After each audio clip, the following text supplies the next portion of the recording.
हाँ, यकीनन देखिए पिछले 5 साल के बनिस्बत हमने 5 साल बड़ी मेहनत की। हमारे शौकत साहब, हमारे संगठन के ज़िम्मेदार आदिल अलवी और हमारे चीफ स्पोक्स पर्सन इन सब ने बड़ी मेहनत की और उसका नतीजा ये निकला कि जो ज़िला परिषद के चुनाव हुए हैं उसमें हमने करीब 25 से 26 हमारे कैंडिडेट जीते और 40 से 50 के करीब हम लोग दूसरे मुकाम पर आए हैं। तो पहले के बनिस्बत हमारा संगठन करीब 50 से 55 ज़िलों में बड़ा मजबूत है और हमको यकीन है कि इस बार इंशाअल्लाह ताला उत्तर प्रदेश की जनता हमको अपनी दुआओं से, अपनी मोहब्बतों से, अपनी वोट से नवाजेगी और हमारे कैंडिडेट उत्तर प्रदेश की विधानसभा में विधायक बनकर जाएंगे। मुद्दा क्या रहेगा सर, डेवलपमेंट, प्रोग्रेसिव सोच या फिर हिंदू मुसलमान?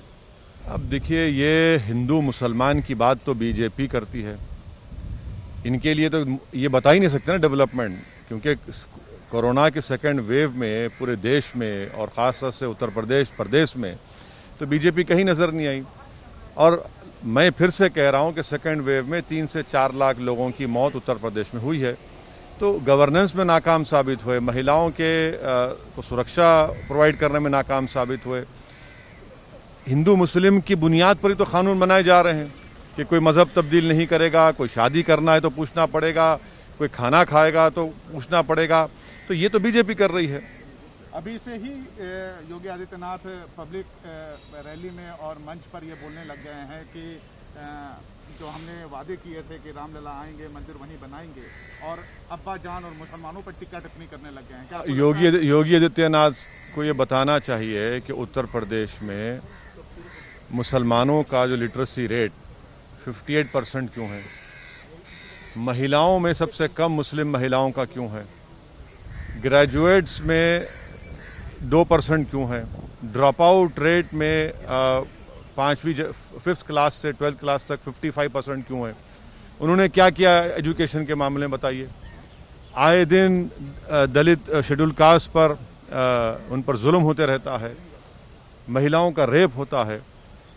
डेवलपमेंट उन्होंने क्या किया, सेकेंड कोरोना वेव में गंगा के ऊपर पानी पर लाशें तीर रही थी और आप कुछ ज़रा भी इंसानियत आपके सीने में नहीं है कि आप इसको अपनी गलती मानते हैं। आप कह रहे नहीं, वो तो तरीक़ा है लोगों का पानी में बहाने का, नदी के किनारे दफना देने का।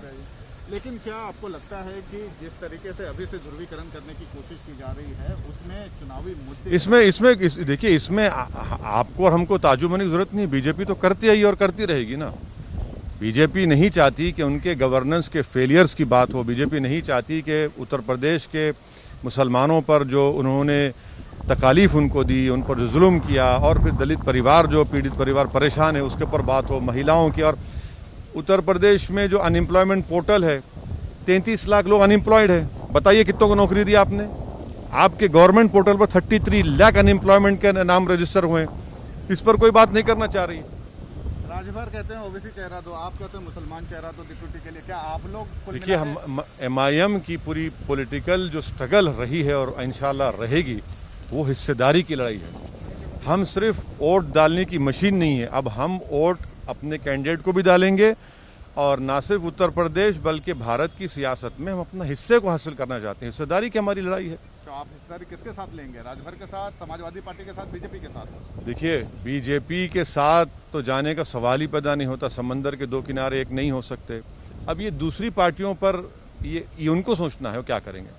दिल्ली में सर एक सवाल, दिल्ली में मुसलमान विरोधी नारे लगते हैं, उसकी गूंज यूपी तक जाती है, पकड़े भी जाते हैं और बीजेपी के नेता उसमें शामिल होते हैं, अश्विनी उपाध्याय। क्या आपको लगता है कि यही चुनावी मुद्दा बनने वाला आगामी चुनाव यूपी में? पूछिए बीजेपी से कि पार्लियामेंट से 10 कदम के फासले पर मुसलमानों को कत्ल करने की, उनको मारने की बातें की जाती हैं, उनको रुस्वा करने के नारे लगाए जाते हैं और पुलिस को एक्शन लेना पड़ता है 24 घंटे के बाद। ये संसद का साया वहां तक पड़ता है और आप उस साये में खड़े होकर आप इस तरह की गंदगी को बयान करते हैं। तो ये क्यों कह रहे हैं तमाम लोग? इसलिए कह रहे हैं कि उनको मालूम कि सत्ता में जो बीजेपी है वो उनके माई बाप है। एक आखिरी सवाल,